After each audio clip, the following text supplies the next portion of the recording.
Hello everybody, welcome to the next lecture. तो guys, अब हम बात करेंगे बर्नूली डिस्ट्रीब्यूशन के बारे में। तो गाइज, आपको पता है कि बाइनोमियल डिस्ट्रीब्यूशन और बर्नूली डिस्ट्रीब्यूशन में क्या डिफरेंस है। बर्नूली डिस्ट्रीब्यूशन में जो नंबर ऑफ बर्नूली ट्रायल्स परफॉर्म किए जाते हैं वो सिर्फ एक बार परफॉर्म किया जाता है, जबकि बाइनोमियल डिस्ट्रीब्यूशन में जो नंबर ऑफ बर्नूली ट्रायल्स होते हैं वो more than one number of times perform किए जाते हैं। जैसे गाइज, यहाँ पे हमने 6 बर्नूली ट्रायल हम परफॉर्म कर रहे थे। ठीक है। और कितनी बार परफॉर्म किए हमने 6 बर्नूली ट्रायल? 10 बार परफॉर्म किए। यानी कि 10 बार हमने ऐसा किया कि हमने 6 बर्नूली ट्रायल परफॉर्म करके देखे। और फिर हमने देखा कि अगर हम हर बार 6 बार बर्नूली ट्रायल परफॉर्म करते हैं तो हमारे पास कितने नंबर ऑफ डिजायर्ड आउटकम आते हैं। लेकिन गाइस, अब अगर इसी चीज को मुझे बर्नूली डिस्ट्रीब्यूशन पे मैप करना हो तो मैं क्या करूंगा? वेल, मैं अपने नंबर ऑफ बर्नूली ट्रायल्स को 1 कर दूंगा। तो ARR equals to NP dot random dot binomial. ठीक है।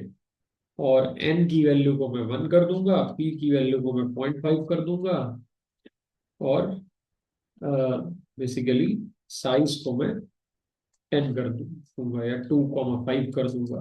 2,5 कर देता हूँ मैं यहाँ पे। लेकिन टोटल गाइस, मैंने ये काम कितनी बार किया? एक बार बर्नूली ट्रायल परफॉर्म करने वाला काम मैं यहाँ कितनी बार कर रहा हूँ? अगेन 10 बार। 2,5। पी क्या है? पी है डिजायर्ड आउटकम आने की प्रोबेबिलिटी। हमारे लिए डिजायर्ड आउटकम क्या है गाइस? डिजायर्ड आउटकम है 1। ठीक है। हमारे लिए डिजायर्ड आउटकम 1 है, यानी कि जब हमारा डिजायर्ड आउटकम आएगा, एक बार डिजायर्ड आउटकम आने का मतलब 1 है यहाँ। ठीक है। तो गाइस, अगेन आप देखेंगे कि हमें ऑलमोस्ट 50% ऑफ द टाइम 1 देखने को मिलेगा। ठीक है। चलिए देखते हैं ARR। और गाइस, आप यहाँ पे देख सकते हैं कि हमें almost 50% of the time, in fact 50% of the time भी नहीं है, 1, 2, 3, 4, 5, 6, 7, ऑलमोस्ट 7 बार हमें गाइस 1 देखने को मिल रहा है। ठीक है। तो देखिए, अब यहाँ पे क्या हो रहा है गाइस, यहाँ पे या तो डिजायर्ड आउटकम आ रहा है या नहीं आ रहा है। जब 1 है तो इसका मतलब है कि जब आपने पहली बार एक बर्नूली ट्रायल परफॉर्म किया और अगर आपका आंसर 1 आ रहा है तो इसका मतलब एक बार बर्नूली ट्रायल परफॉर्म करने पर डिजायर्ड आउटकम आया। फिर जब आपने नेक्स्ट टाइम बर्नूली ट्रायल परफॉर्म किया तो परफॉर्म करने पर अगेन डिजायर्ड आउटकम आया।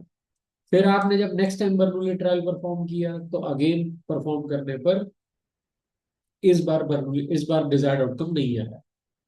ठीक है। फिर जब दोबारा से आपने बर्नूली ट्रायल परफॉर्म किया तो इस बार डिजायर्ड आउटकम आया। फिर डिजायर्ड आउटकम आया, फिर डिजायर्ड आउटकम आया, फिर डिजायर्ड आउटकम आया, डिजायर्ड आउटकम नहीं आया, डिजायर्ड आउटकम नहीं आया, डिजायर्ड आउटकम आया। तो गाइस, इस तरीके से हमारी ये जो सिचुएशन है, यानी कि ये जो एरे आ रहा है हमारा, ये बर्नूली डिस्ट्रीब्यूशन में से सैंपल होकर के आया। ठीक है। यानी कि हमारे पास लास्ट वाले सिनेरियो जैसे ही आंसर रहे, लेकिन फर्क बस इतना है गाइस कि हमने जो नंबर ऑफ बर्नूली ट्रायल्स हैं वो 6 की बजाय 1 कर दी। तो अब एक बार बर्नूली ट्रायल आप परफॉर्म करोगे तो अगर आपका डिजायर्ड आउटकम आता है तो मैक्सिमम एक में से एक ही बार ना आएगा। तो इसीलिए गाइस देखिए, जब डिजायर्ड आउटकम आ रहा है तो 1 आ रहा है, यानी कि एक बार बर्नूली ट्रायल परफॉर्म करने पर आपका डिजायर्ड आउटकम आया, एक बार तो 1 आ गया।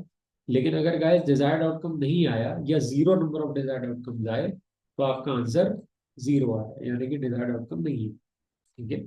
तो इस तरीके से गाइस हम बाइनोमियल डिस्ट्रीब्यूशन के सिनेरियो को ही मॉडिफाई करके बर्नूली के लिए यूज कर सकते हैं। यानी कि हम सेम फंक्शन यूज कर सकते हैं एक ऐसा नंपाई एरे ऐसी वैल्यू से फिलअप करने के लिए जो कि बर्नूली डिस्ट्रीब्यूशन में से सैंपल होकर के आए।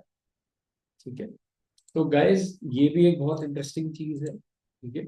और ये जो फंक्शंस है गाइज, np डॉट रैंडम के अंदर जो एनक्लोज है हमारे फंक्शंस, जो अलग अलग डिस्ट्रीब्यूशन के फंक्शंस हैं, मैं दोबारा से रिपीट कर दूं गाइज कि ये स्टेटिस्टिकल पॉइंट ऑफ व्यू से बहुत इंपॉर्टेंट है। ओके। तो इन फंक्शंस को खास करके आप बहुत अच्छे से लर्न करिए। ठीक है। बिकॉज ये आगे मशीन लर्निंग में, डीप लर्निंग में बहुत काम आएंगे। That's it for this lecture guys. Thank you.